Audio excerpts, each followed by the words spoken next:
ఇది కానీ జరిగితే దీనివల్ల పోలవరం నుంచి గోదావరి నీళ్లు విశాఖపట్నం వరకు ఈ సంవత్సరం అనకాపల్లి ఈ నెలలోనే 30వ తారీఖున మళ్ళీ హామీ ఇస్తున్న హౌస్లో గోదావరి నీళ్లు అనకాపల్లికి తీసుకొచ్చే బాధ్యత ఈ ప్రభుత్వం తీసుకుంటాం. నీళ్లు తీసుకొస్తాం.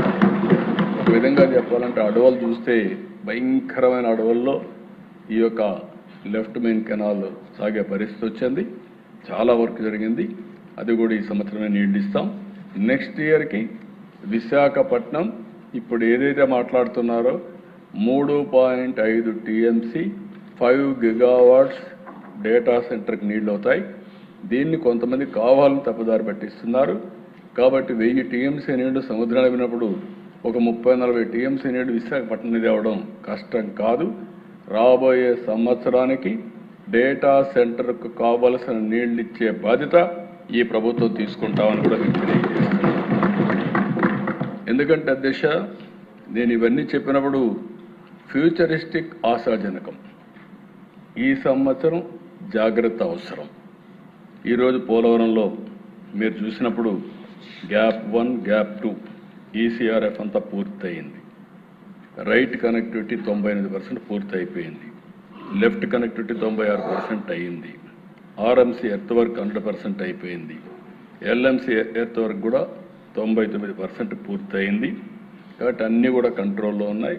R&R కానీ ల్యాండ్ ఎక్విజిషన్ కానీ రీహాబిలిటేషన్ కానీ మొత్తం కూడా పూర్తి చేసి దీన్ని మనం ముందుకు తీసుకెళ్తాం. ఇక్కడికి వచ్చినప్పుడు చూస్తే దిశ పట్టిసీమ.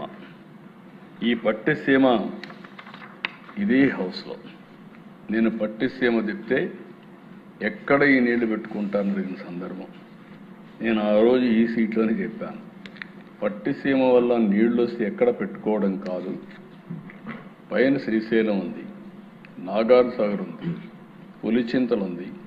ఆ నీళ్లు వాడే పని లేకుండా గోదావరి నీళ్లు కృష్ణా డెల్టాలో వాడుకొని సీజన్ కూడా ఇన్ టైంలో పంటలు వేసుకొని ఏదైతే తుఫాన్ నుంచి బయటపడే పరిస్థితి వస్తుంది. ఇది ఒక బ్రహ్మాండంగా ఉపయోగపడుతుందని చెప్పాం. కానీ ఆ రోజు చెప్పిన వాళ్ళకి ఈరోజు సమాధానం ఒకటే అధ్యక్ష, 465 టీఎంసీ నీళ్లు ఈ రోజుకే తీసుకొచ్చాం. ఈ సంవత్సరంతో కలిపితే 500 టీఎంసీ నీళ్లు కృష్ణా డెల్టాకు తీసుకొచ్చాం. ఇది ఒక పెద్ద అచీవ్మెంట్. 13,08,000 ఎకరాలు ఆయకట్టుకి ఇది చాలా కీలకమైంది. ఇంకొక పక్కన ఈ సంవత్సరం అయితే ఇప్పటికే 22 టీఎంసీ వచ్చింది.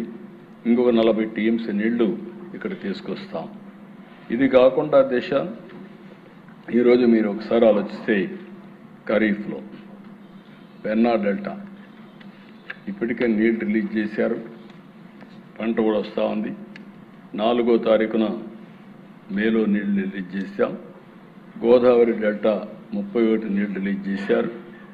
GNSS Gandikota 10th June, Vamsadhara 6th July, Krishna delta 1st July, Thotapalli 2nd, Eleru 20, Handri Neeva August 5th ఇచ్చాం. KC canal August 12, SRBC 8 August, TBP HLC 10th August. ఇవన్నీ కూడా పూర్తి చేసి అంటే నేను మళ్ళీ కోరుతున్నా, నీళ్లు రిలీజ్ చేస్తున్నామంటే పైనుండే వాళ్ళు ఎక్కడికక్కడ నీళ్లు మీరు ఆపేసుకోవాలి, చెరువులు నింపేసుకోవాలంటే చాలా ప్రమాదం వస్తుంది. లేకుంటే వరి పంటలు వేయాలంటే కూడా ప్రమాదం వస్తుంది. అందరినీ దయచేసి కోరుతున్నా, ఫస్ట్ ప్రియారిటీ డ్రింకింగ్ వాటర్. తాగేదానికి నీళ్లు పెట్టుకున్న తర్వాతనే అక్కడుండే పరిశ్రమలు కూడా మూతపడడానికి వీల్లేదు. పరిశ్రమలు కాపాడుకోవాలి.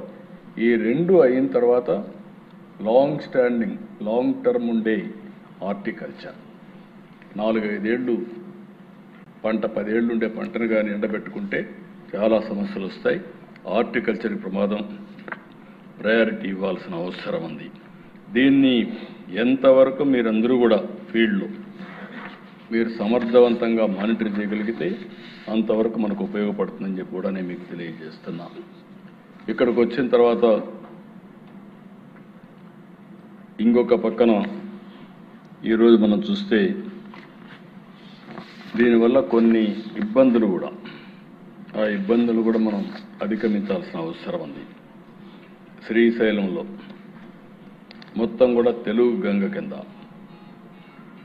కడపకు ఒక 0.15, నెల్లూరుకు 3.50, చెన్నై డ్రింకింగ్ వాటర్కి 10 TMC, పోతిరెడ్డిపాడు ద్వారా SRBC, గాలేరు నగర్ ద్వారా కర్నూలుకు ఒక 12, కడపకు 3.35, కర్నూలు 1.50, అనంతపూర్కు 10, చిత్తూరుకు 2, ప్రకాశం 11.70. ఇది కాకుండా మళ్ళీ NSPలో గుంటూరు 28, కృష్ణా 4, మొత్తం కలిసి 86.2 TMC నీళ్లు దీనికి కావాల్సిన అవసరం ఉంది. తుంగభద్ర నుంచి